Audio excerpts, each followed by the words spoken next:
Welcome to Finally I Choose Me, where purpose meets authenticity. So I'm so excited about tonight's conversation. I was just kind of laying around one day, and God was like, bring your kids on. Let's talk to your kids. No longer kids, but adult children.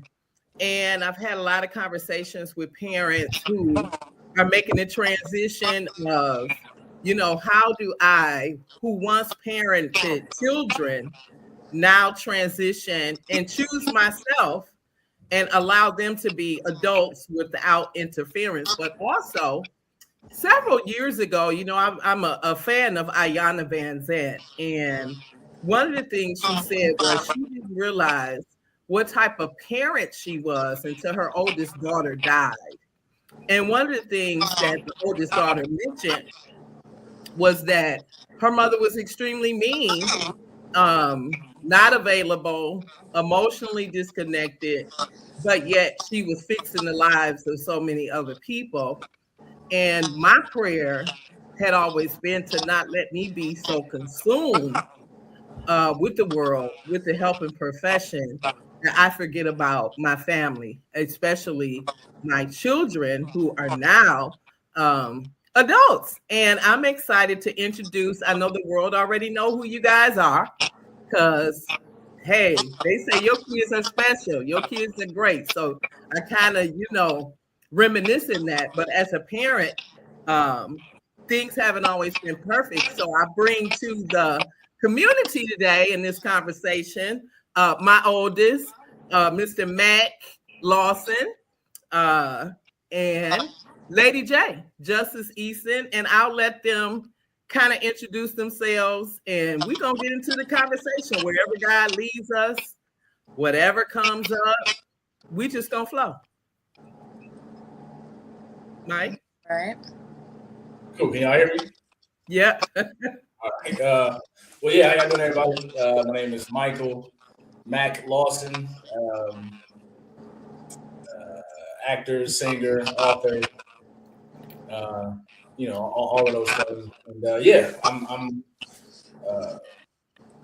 excited to be here today, and I'm excited for the conversation. I'm hoping that we can inspire some people and spread some love, some light, and some insight on things. And it's an honor to support my mother on my podcast, but just to be an example of what love in a family can do. So, yeah. Amen.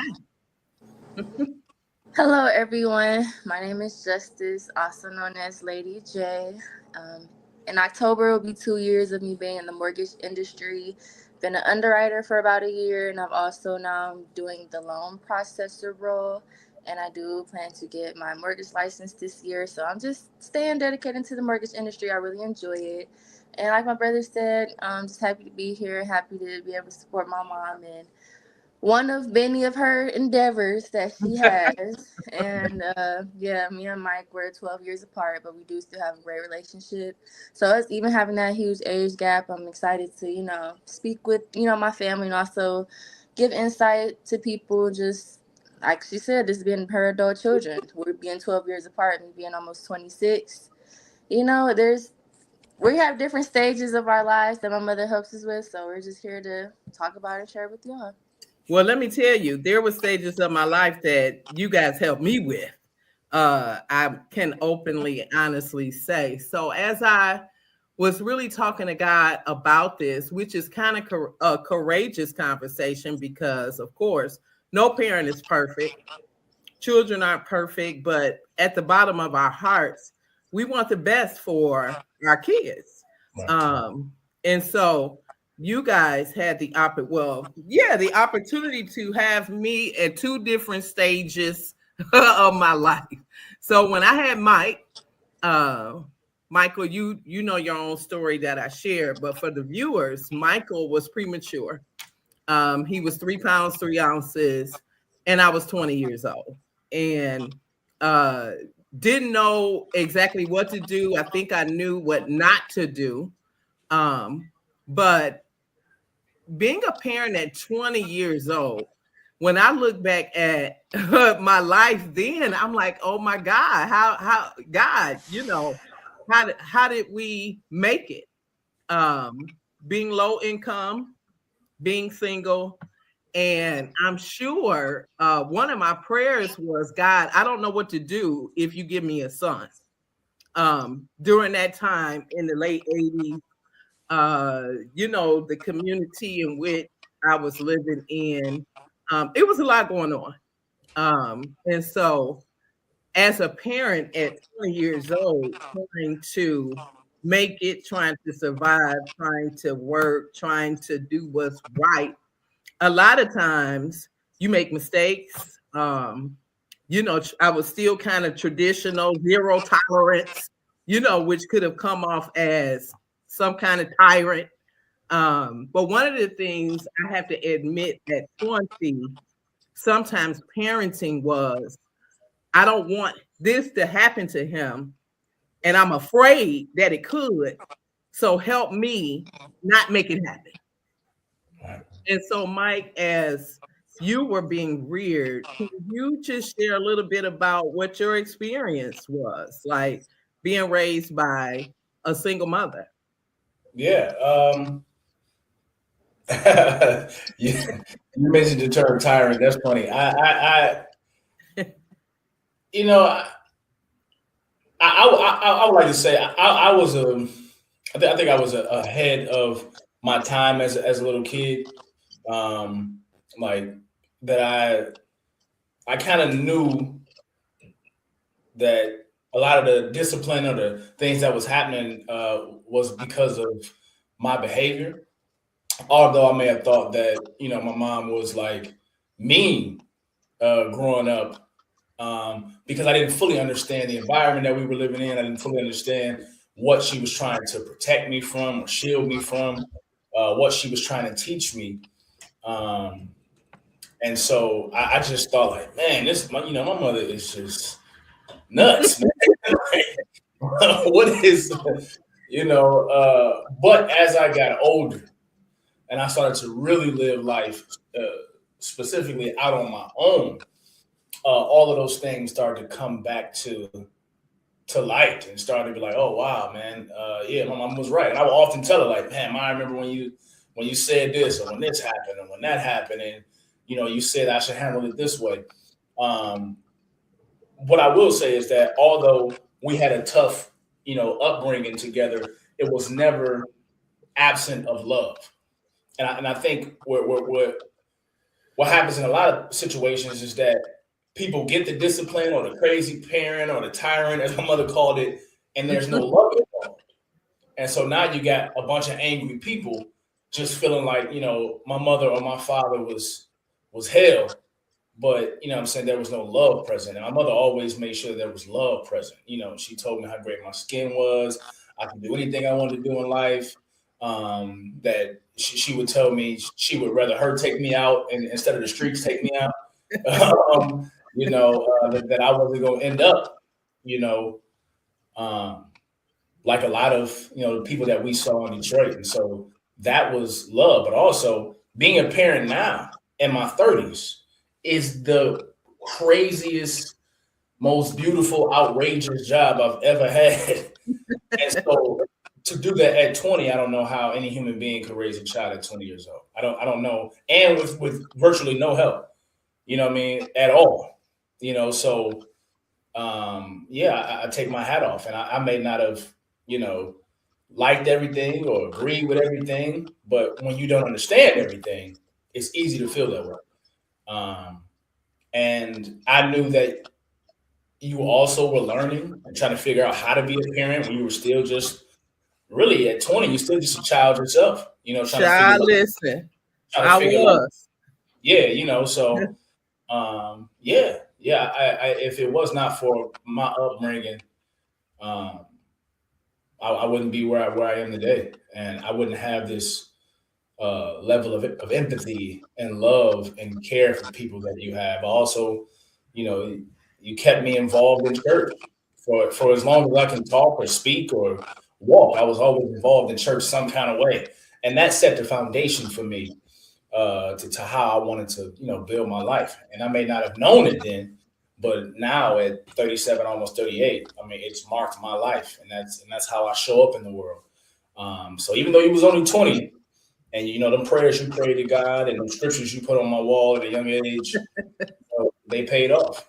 Even though you may not have known all of the right ways to do something, but you figured it out. You know what I'm saying? And we came through it together. So that's my experience. Well, the thing is, we were growing up together.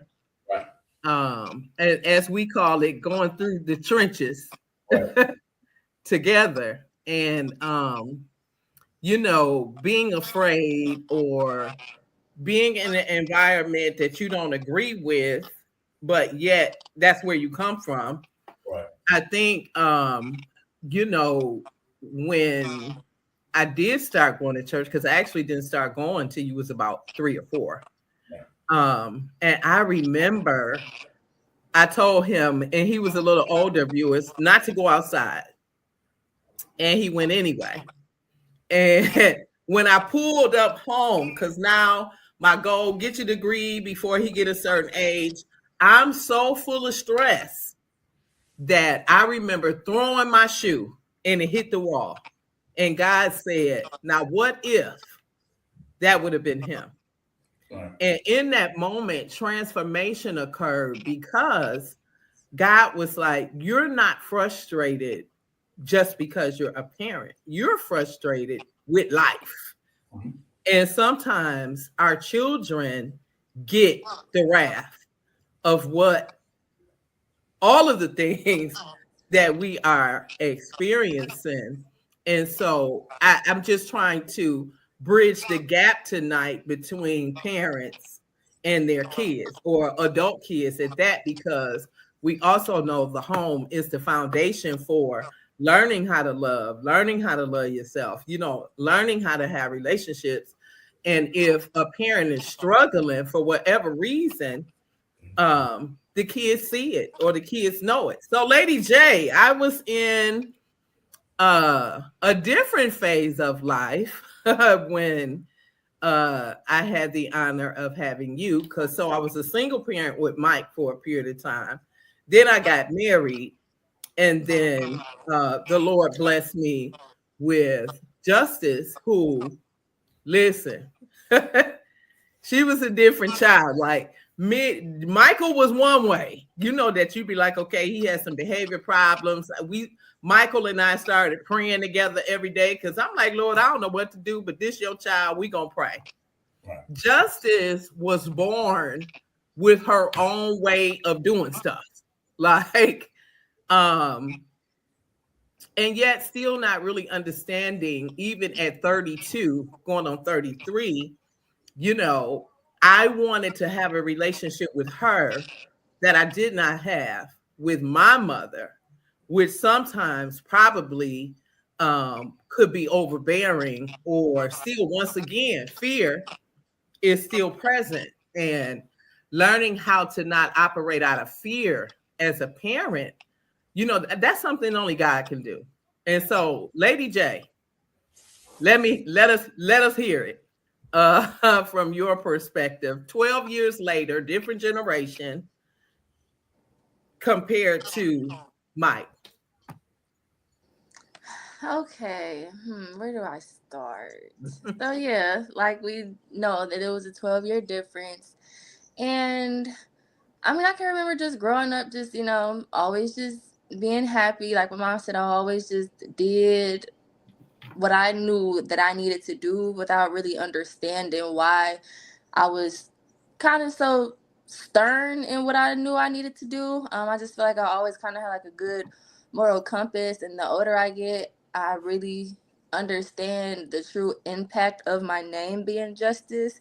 Because as we know, there's a lot of injustices in the world, and especially, us being Black, we just have a whole different experience. So when it comes to injustices, like I said, it just impacts me a bit differently. And so just growing up, speaking of church, I remember I went to this school called Cornerstone that was on the east side off Nevada, right down the street from Perfecting Church. And I remember growing up, my brother and his friends would get dropped off there, and I'll get dropped off right down the street. And Cornerstone, it was a Christian-based school, so I remember I had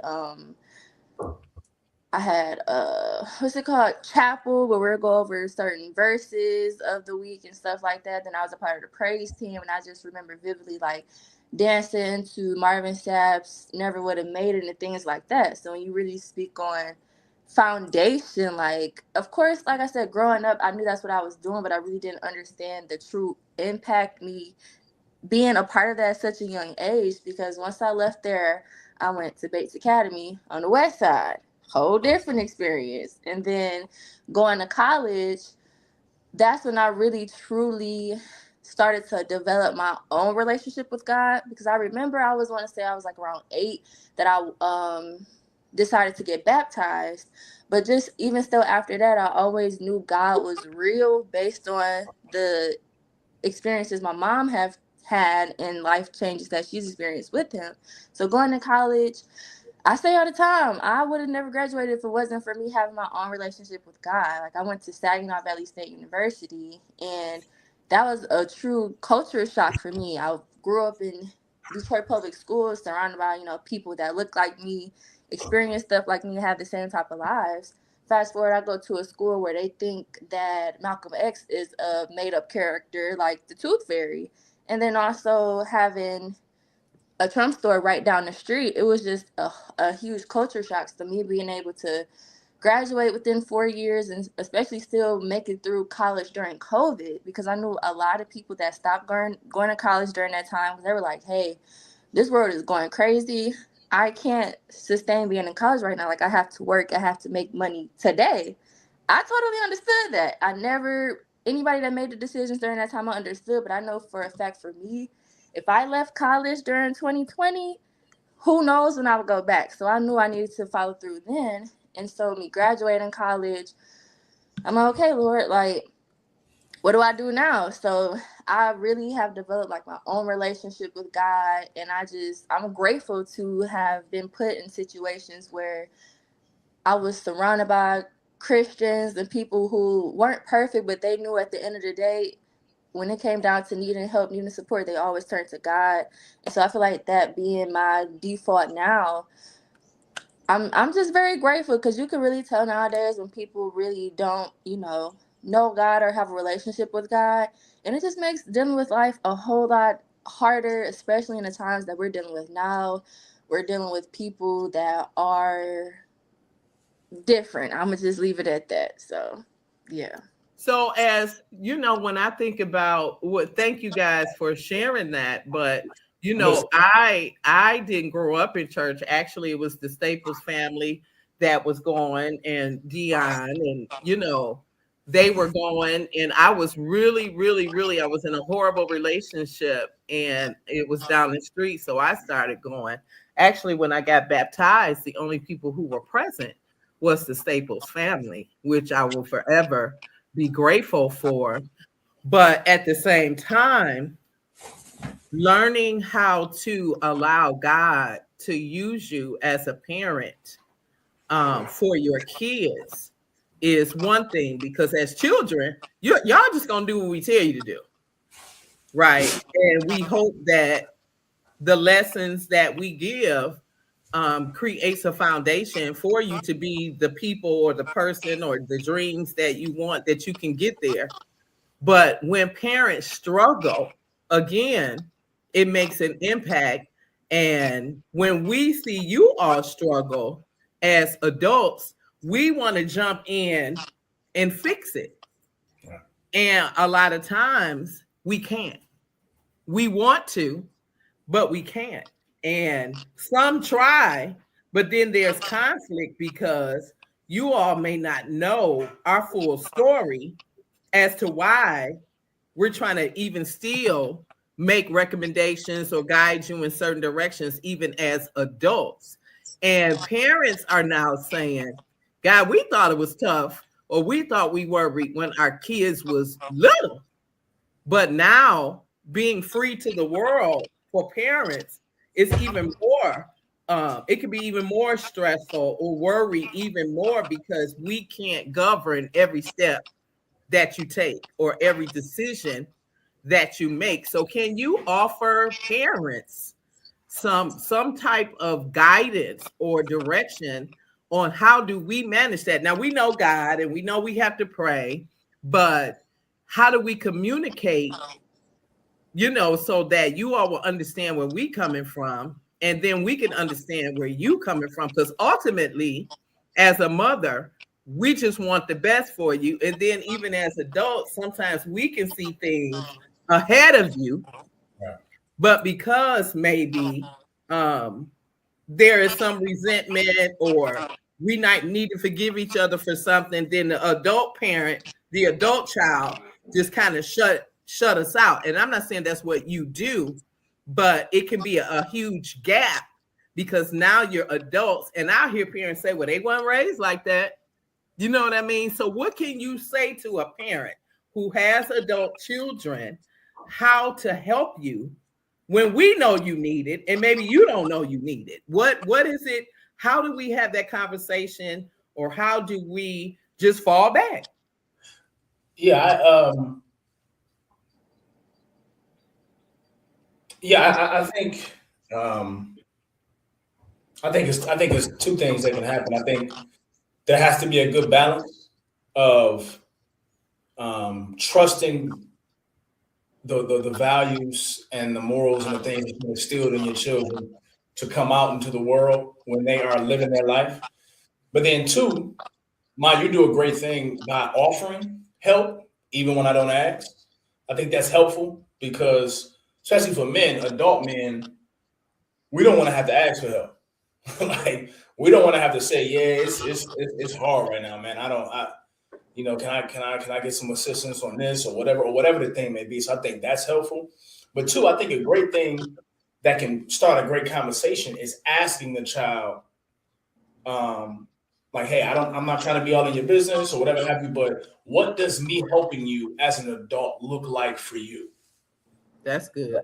Like, how can I best, serve you in this situation, or whether it's financially, whether it's they're dealing with marriages or kids or whatever, what does that look like for you so that we can have this conversation in our relationship and we can be on the same page so it doesn't feel overbearing, so it doesn't feel like I'm trying to run your life, or it doesn't feel like I don't trust you and all of these things.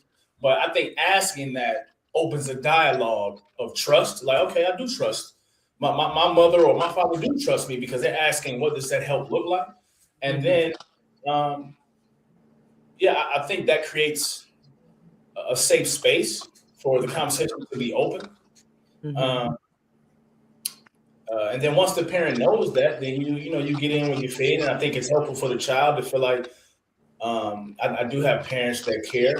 And then if the child is guarded, I think that does help let the guard down. Because for whatever reason, I think with us, especially my generation, if we become guarded or a wall goes up, we get defensive or whatever. That's just a coping mechanism. So I think a great way to sort of weave through that is just asking, what kind of parent do you need during this period? Do you need a parent that's on you about this, or do you need a parent that's more laid back? Do you need a parent that's more vocal about it, or do you need a parent that's letting you figure it out on your own? And then if you fall short, you come back to me. So it's just about knowing what each other needs as adults. You know what I mean? And I think that's helpful. Yeah, so we have a comment. Leon, he says a lot of adult men don't want help because they think they can solve the problems themselves, but they are your parents. They are there for you in your everyday life always. And that's true. And I think that's the message we want you to know. But Justice, if I can move to you, and Mike, that was a phenomenal response. I remember when you came home from college, and that was an awakening for me, let me tell you. And one of the things she said was, well, Mom, not who I was when I left. You got to get to know me for who I am now. And that was like like, if I could cuss, I'm like, that was real. Like, Because guess what? I was not who I was when she left either. And so women, mother and daughter, can be a challenge, a different type of challenge than mother and son, even though that can be a challenge with the daughter. My mama used to say every woman need their own space, point blank, period. So I had to learn how to be quiet.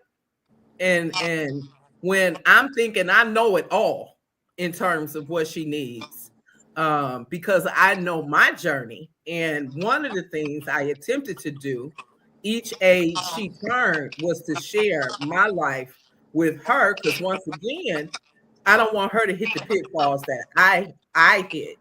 So, Justice, can you share your bit, your from your perception, your experience of what it looked like, and then being 12 years younger than Mike, and then seeing me when you came back at a very vulnerable space that no one else saw. Okay, so yeah, I agree with Mike's advice on how parents can how parents can still parent their adult children. But as far as me personally, like you stated, how I said that, you have to get to know me for who I am now, because I don't think people really truly understand my generation of what COVID really did to us. COVID happened in 2020.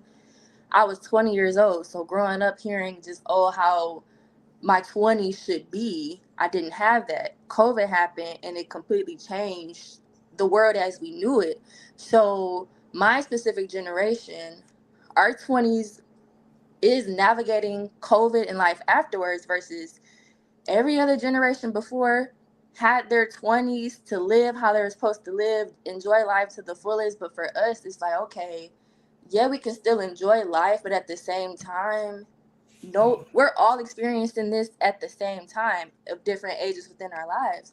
And so me coming back home, I remember I came back home during COVID and I'm still doing classes at the scheduled time frame, and then having to go back to college during COVID, and I graduated.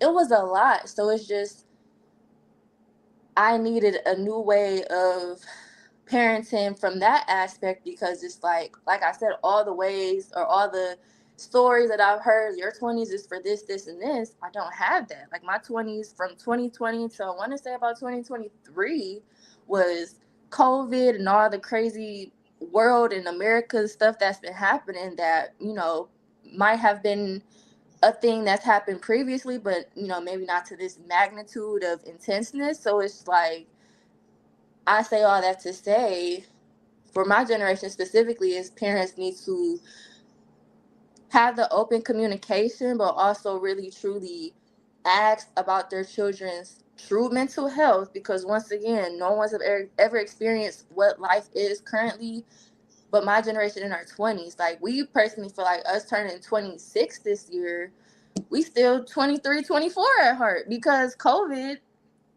ate up our time of, being outside, enjoying people, but we were on lockdown for a year and a half, and then just, certain more diseases and stuff happening. And COVID was a very, very treacherous time for a lot of people, and I don't think people really truly understand the impact that the people who are in their 20s, like I said, went through. And so after asking about the mental health, it's just essentially just truly having that open communication. I know you said each year that I, got older, you shared open experiences.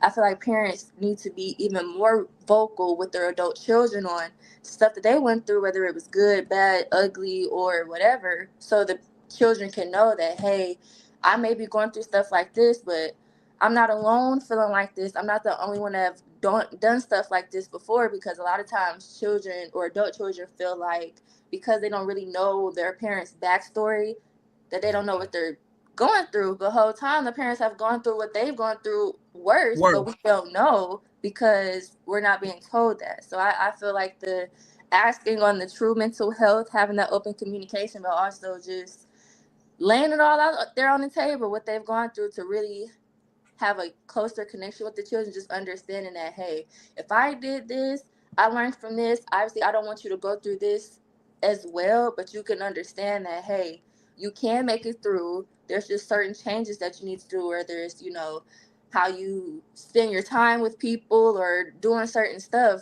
You can still make it through, but not feel like no one knows what you're going through because you don't know what other people have experienced.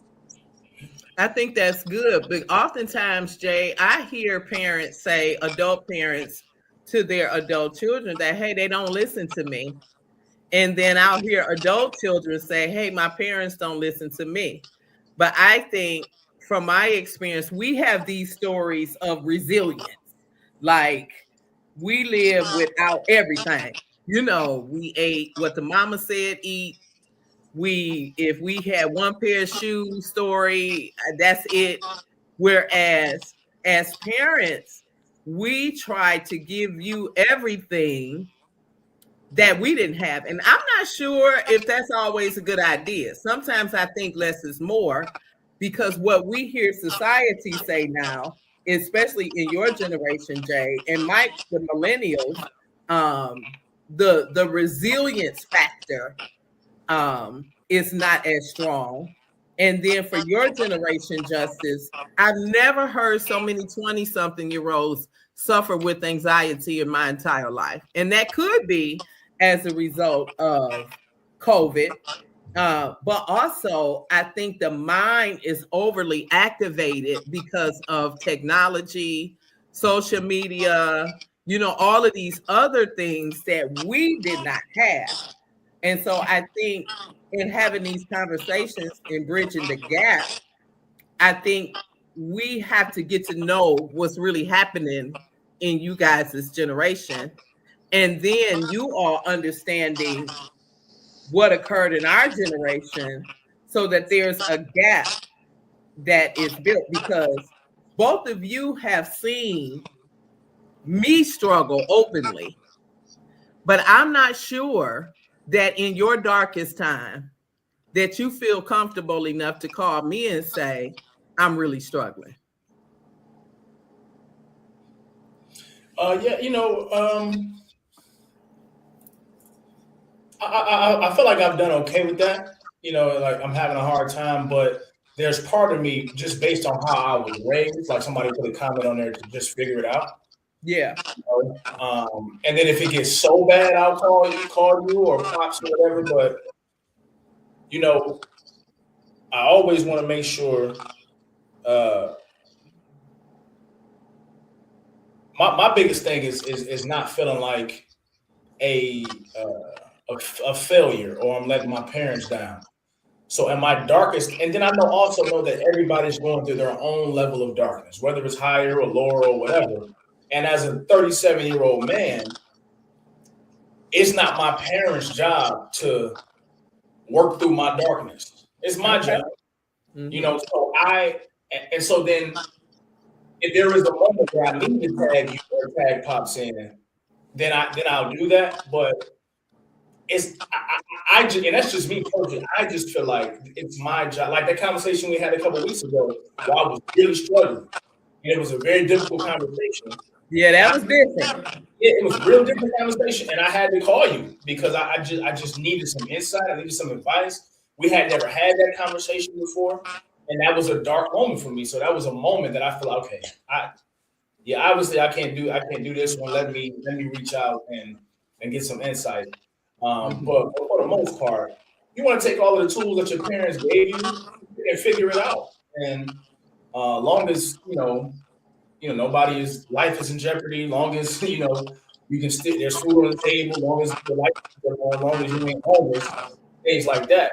Mm-hmm. But outside of that, I think this life journey, although it's a family affair, it's also a solo journey. Sometimes there are moments of darkness that God have you in for you to figure it out, for you to come out on the other side better. Because you walk through many trials of darkness on your own, which is you and the Lord, and nobody can help you through. Not that you didn't want to help, but I know the story about your mother and father that those were just resources that you just didn't have. Right. And so learning that from you, with me growing up that way, I'm not always going to be like, well, I need my mama again. Let me call my mama. You're right. I get that. I mean, so let me figure it out because my mother had to, and I watched you. So part of it is like a badge of honor. Hey, I raised my child to figure it out. But then I also know that's a part of you that's like, hey, like Pop said all the time, son, if you need me, you can call me. But I feel like there's this way I was raised that's like, you don't ignore the problem or you don't create false positivity, but you find other ways and means to figure it out. And then if you have no other option, then you, hey mom, hey pops, I'm struggling. You know what I'm saying? So it's not a thing of like, in my darkest hour, I won't call on you or call on pops. But let me see what I got in my tank to work this thing out. Let me see what kind of resources I have. Let me see, what I can work through, because I too battle with my own things that, my own demons, my own struggles that I need to work through, that God is dealing with me with. And then if I have, exhausted everything, then I think that's a moment when you're supposed to reach out. Long as I ain't homeless and long as, what I'm saying, your grandchild is, getting fed and, all the old things are in line. But if we'll be out on the street, you will be getting a call. You know what I'm saying? It's different. I think, I guess, because sometimes as adult parents, and we do go through our own thing, and sometimes parents feel not as appreciated. And I'm not here just speaking for myself. I've been working with people for many years.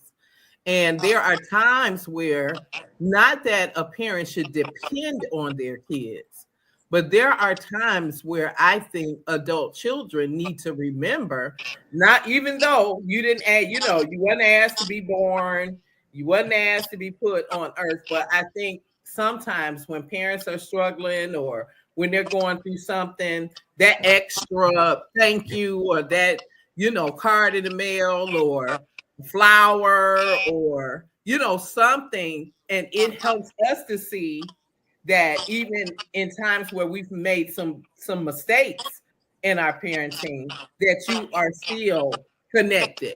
Yeah. I saw something, it was a meme where the mother made up the story about getting to not remembering so that her son could just come spend some time.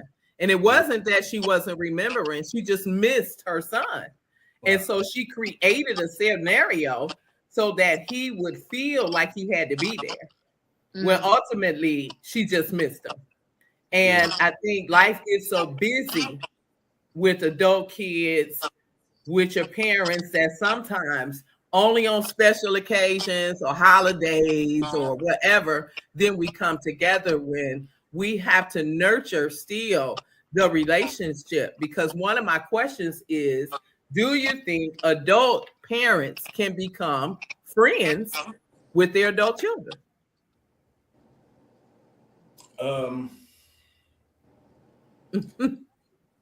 Friends, there's such a, Can you be considered as friends?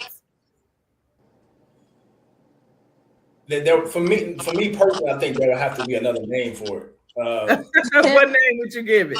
I don't know, because there has to, like, if you never just noticed, I still don't curse around you. Amen.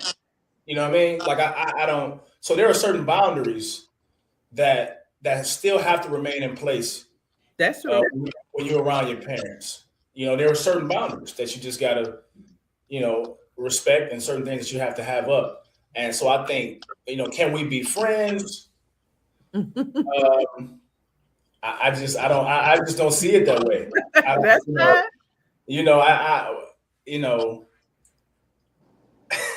Yeah.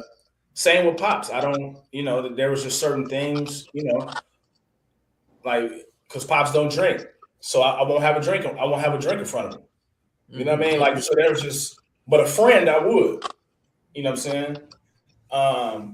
So I just think that there has to be a certain boundary and a level of respect that never leaves. But I do think the relationship and communication and the way we spend our time can be can be different. Like for your birthday here, that felt like we had a ball. We got to, I'm saying, experience, each other in other ways. But we always do that when we hang out. But I don't be like, oh yeah, my mama, that's my friend. No, my mama, that's my mama. and there were and the reason I keep that like that is because I'm still the guy who, if I go out here and do something crazy, I'm still worried about what my mama would say. Amen. Still worried about what my mama would think about that. And I get kind of choked up about that because, it means something to me what my name does out here because of what it means to you. Mm-hmm. And so I feel like, oh, my mama, that's my friend. You could feel like you could be a little more comfortable whatever you want in the world. And it's all good. That's just, she my homie now. It ain't, and for me, that just don't hit the thing. I get that. Justice, what do you think? Because I hear adults say, my mama was my best friend. My daddy was my best friend. So maybe not friend. But Justice, give me your perspective. So growing up, me and your mom, we were really, really close. It was just me and you for a long periodically time. And I feel like Mike said, we're friends. I feel like you can have a good, open, honest relationship with your parents, but that still isn't friends. Because like Mike said, when you put the friend title, you get relaxed. And when you get relaxed, okay, yeah, you might be more open with your parent, but you still might lose certain levels of respect that still needs to be upheld with the parent.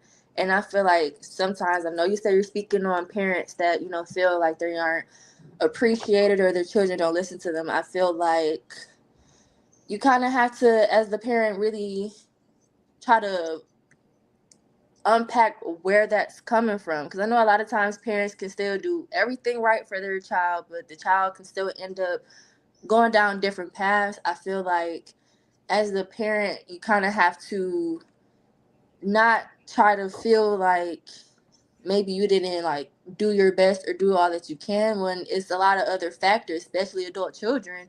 If their child isn't, specifically living under your home, you don't know what they're doing. You don't know who they encounter. You don't know what their daily walk outside of their home is. And I feel like that has a lot to do with why there might be a certain disconnect from the child and the parent.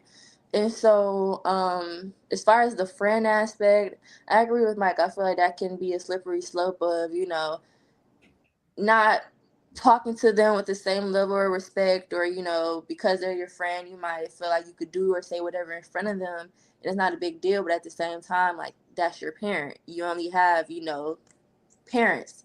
You could have friends. You could have friends that are older than you that you might be able to have talks with and learn, how they got to where they are in a certain life. But as far as your parents being your friend, it got to be another word or something. I agree. Well, I get it. It was just a thought, that now that you're adults, but as I'm sitting here listening, it's two areas I want to touch because I know the time goes by really quickly.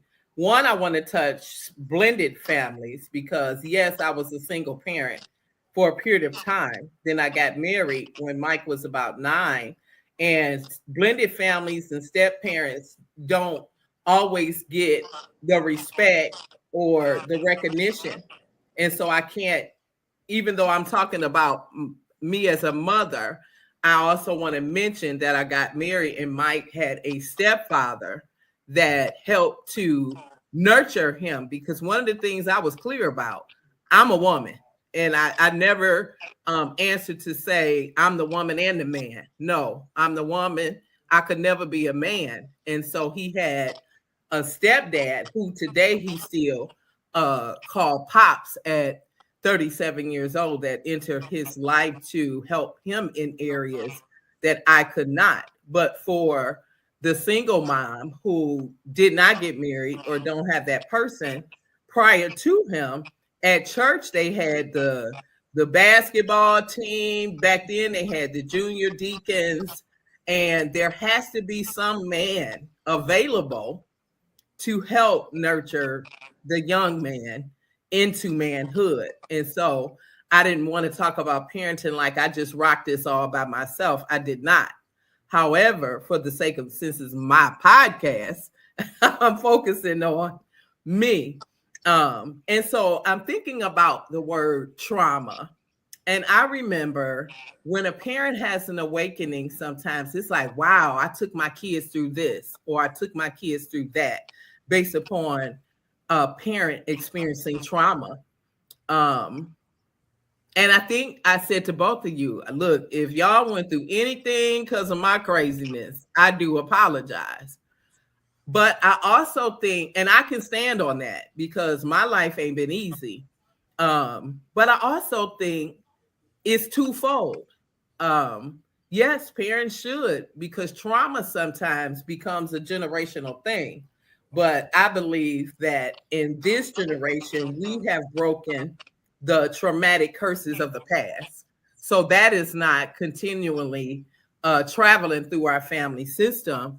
But how do you help adults who may be still carrying resentment of some kind towards a parent who experienced trauma because it just happened? Domestic violence, divorce is traumatic. I mean, our divorce impacted you, Mike, in one way, injustice in another. And a mother oftentimes feel extremely guilty because that's not the story that she had in her head for her kids. And so and therefore you have your struggle, the parent have their struggle, and everybody's struggling. So we have here, one of the viewers said that she experienced apologizing to her children also. I think that's a good thing, but for some, it does not preserve the relationship. What would you say to an adult child who is struggling from something that their parent did, rather intentional or unintentional? Yeah, that's a real one, man. That's a real one.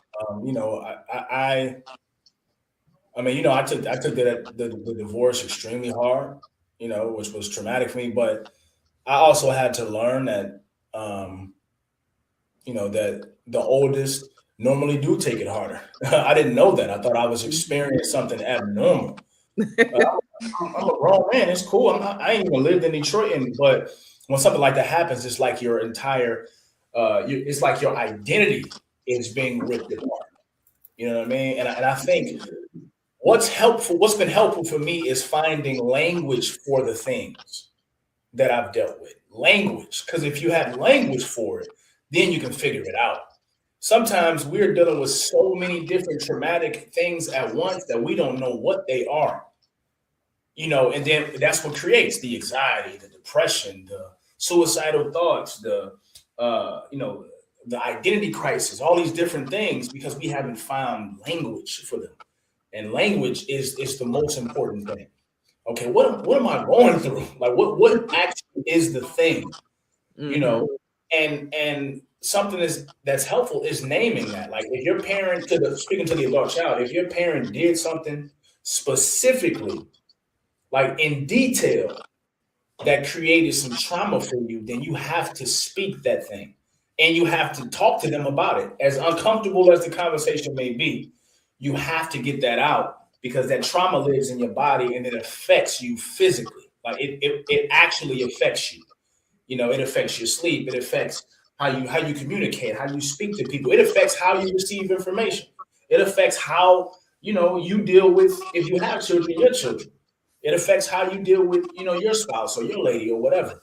And so I think it's important to find language to identify the trauma. Because me and you had a conversation about, when I had a report card that was, a horrible report card, and your reaction to that, and you apologized for it.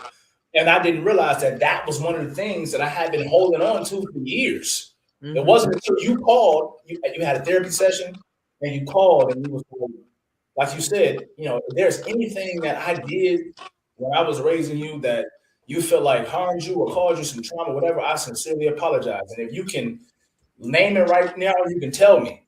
And then that's when a light bulb went off.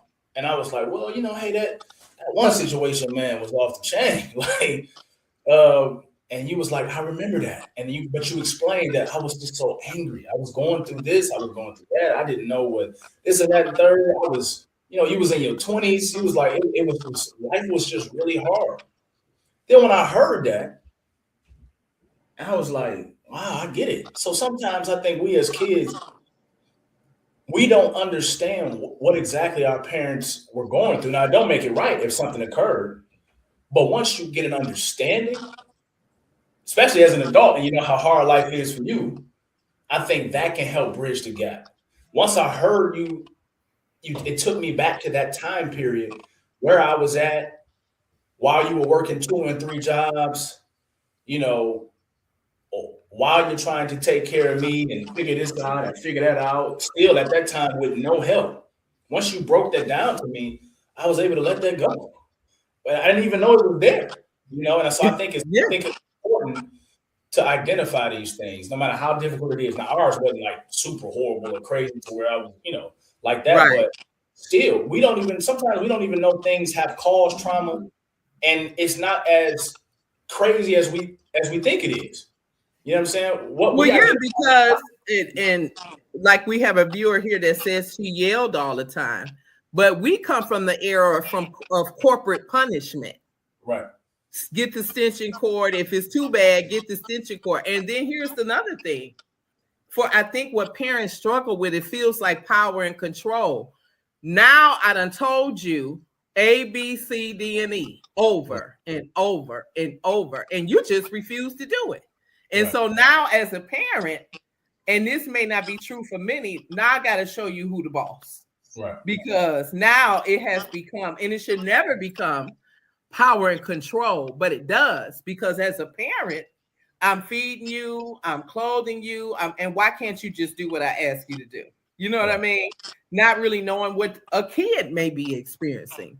Right. And that's why communication is so key, but it's our job when you're young to try to implement that. But then we were taught children to stay in a child's place. Right. What happens in this house, stay in this house.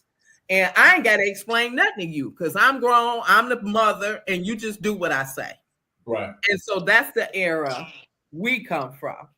And so there's a gap because that doesn't work in this generation. Right. But that's where the gap comes. Hey, you just spare the ride. What is it? Spare the ride, spoil the child, whatever. That don't even mean what we thought it meant. Right. But that's what we use. And so it will seem like abuse to a kid who don't understand that. My mother used to say, now walk past me. Well, I don't want to walk past you because you're going to hit me when I walk past you. You know what I mean? That's crazy. You think I'm going to walk past you and I already know what's about to go down? You know what I mean? So we just come from 2 different worlds. And so our thing was because I said so. Right. Period. And so Injustice, who never got a whooping, right. That is amazing because I was a different person. Right. And not even knowing if it would work or not, because she was the kid at 7 years old that told me she didn't want to be in the choir and write me a letter. So I was like, if you got the courage to write me a letter at 7 years old, then I got to go a different way. Right. And so that wasn't my way. I was going to act out and go beat somebody up in school if I felt like I needed to say something, which then would make it worse for me. Right. So I just think I wanted to communicate because it was just heavy on my heart because we all need each other. Back when I was coming up, we have someone said they wrote their mother letters. I wrote my mother letters. When we were coming up, we had the community. We had the other parents on the block that could tell the kids ABC. I can remember us all going in the house at the same time for dinner. We all went in the house when the lights came on. So it was a different culture compared to now. And so some of the things that we may have done, it was based upon our foundation, but it may have been harmful to you. And that's why I think discussing trauma, because trauma is anything that changes the trajectory of who you are and how you view the world. Right. And so it was important to bring that up. Go ahead, Justice. Yeah, I didn't want to forget because I do want to answer your question as far as, I forgot what you said specifically as far as like adult children still uh, showing appreciation to the, what you said? Well, showing appreciation, but what do you say to an adult child who still may be resistant Yeah. because of something that happened, especially mothers and daughters? Yeah. Okay. So regarding that, now if it's something that was like truly, truly like traumatizing, because I do understand like there is certain dynamics within parents and children where the parent could have been totally out of line, did something that, is basically unspeakable, but it was so traumatic to the child that they have to adjust how they do communicate with their parents. But outside of that, for me personally, I feel like how I've experienced within like the past 10 years of, death in my family, I feel like I have communicated to God and just, let me start it. Like I said, I have experienced death within like the past 10 years, and I just feel like because I've experienced 3 deaths within the past 10 years, it kind of gave me a new perspective on like how short life is. And if it wasn't something that wasn't truly traumatic and detrimental, and I have to, it altered me completely, I feel like just, communicating with God and really understanding what God says and how children need to still communicate and respect their parents. I feel like that is the true solid foundation, because there'll be times where, I probably don't think, okay, I should talk to my parents. Not because, like, I don't want to talk to them, but how we said earlier, you get so caught up in life. It's like, you can't keep using being so caught up in life as an excuse on why you don't talk to at least your parents, especially if you still have them here. So I feel like just understanding that, hey, because, I've been talking to you and Dad every single day now because of what I've gone through. And it just makes me feel better to know that me talking to y'all every day, whether I'm completely telling y'all how my day was or whatever, but that just opens the communication. So when I am going through stuff, I can explain on that on top of me already telling you like the daily stuff that I go through.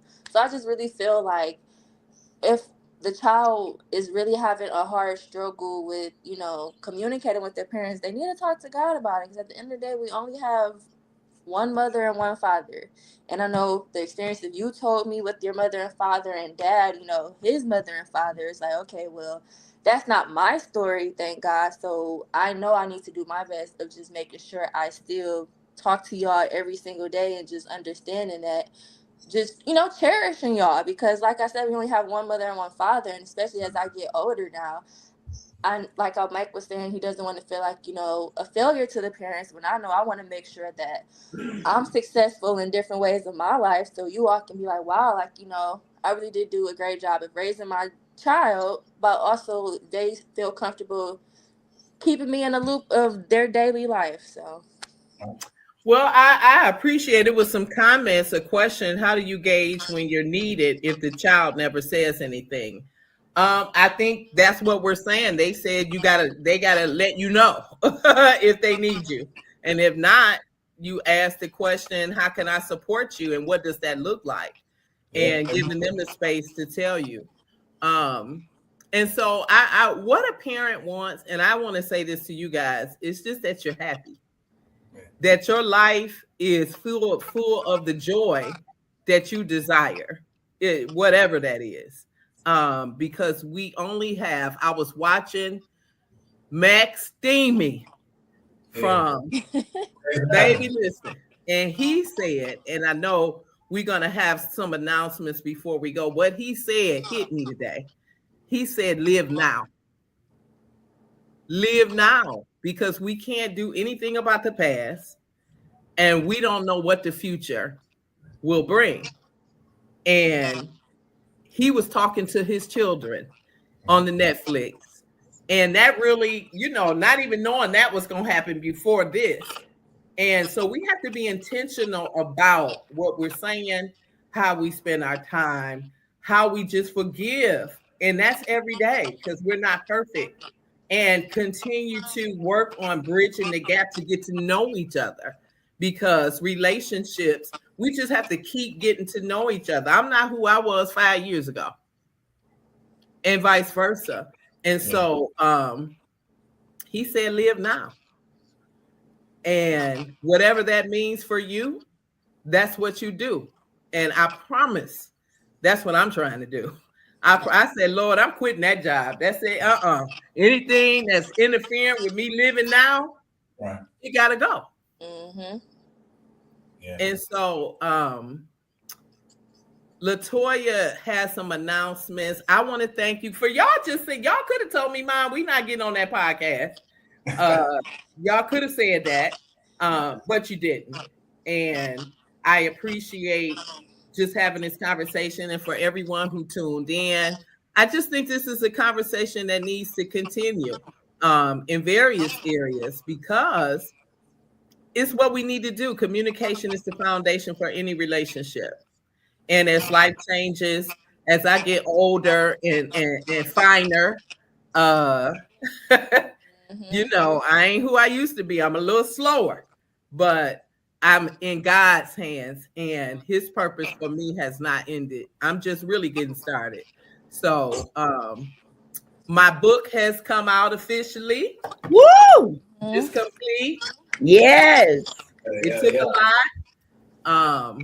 And it's short stories of who I am, along with challenging women to become who they need to become. And so Latanya will give you that, and then we'll close out. Thank you. First of all, this was an absolutely excellent conversation.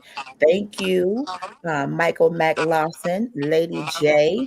The comments are still coming in. My mom has been in the comments. I purposefully tagged my mom and dad to tune in, because I thought that this would be something that would be great for us to all share on many different levels. Thank you to all of you. This has been amazing. This is the start of a series. I just want to thank Dr. C, as Critical Conversation turned 1 this month. The network turned 1. Thank you, Dr. C, for rolling with me. And we're going to be back tomorrow. Thank you, Mr. Reed. He says a fabulous discussion. Thank you. Fake New Vision, Shelley's View, all of you. Hi, Kathy B. Ramsey. Thank you. Thank you. Thank you. Join us back here on the network tomorrow night. One of my really good friends, Pastor Jason Smith, is doing a concert at the Aretha Jazz Cafe March 4th. The one I went to a couple years ago was amazing. He's coming to talk about that tomorrow night at 8. I would love for you all to be in the comments and be in the room, because I love good music, live music. He is a minstrel for Christ, but he infuses old school and new school jazz flavor. So I will be with him tomorrow night at 8. Thank you, Christine. Says great conversation. Christy, my daughter, and I tuned in. I loved it. Amen. I loved it. Thank That's you. all for me. I just wanted to thank you, Dr. C, and thank you to your amazing children for so much insight. Parenting is layered. I can't wait to the next episode because it's a conversation we need to continue. And I just, again, is this something you all want to say to the listeners before we go? Thank you for having us, Ma. It means that you value what we have to say. It means that you want to continue to keep our dialogue open, not just with each other, but to inspire others. And like my sister said, man, you only get one mother and one father, and no matter what, that relationship is a part of your identity. So if there's anything that you fix or work through or forgive or communicate, do that. Because life is short, and